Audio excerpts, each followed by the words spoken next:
The homeopathic medicine acts mainly on three sides. Increase growth hormones production. The growth is not only dependent on genetic but hormones equally plays important role in body's growth. Your growth potential reduces, especially after puberty because your pituitary gland becomes inactive. Homeopathic medicine stimulates the pituitary gland to increased production of natural level of growth hormones, which causes growth of the cartilaginous portions of the vertebrae and the long bones.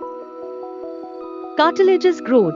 Although most of your bones can't grow any longer after puberty, the articular cartilages that connect many bones can still grow thicker.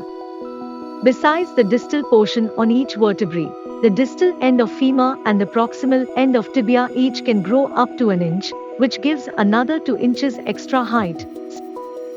Spinal column extension. The spinal column in upper body contributes significantly to increase height because it accounts for 35% of total height. One important component of the spine is intervertebral discs.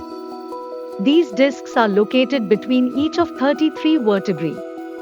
On average, your total discs account for 1/4 the length of your vertebral column, 4.5 to 6 inches for most people. The thicker the discs, the longer your spinal column is and the taller you become. Homeopathic medicine allows your height by expanding the discs and lengthening your spine.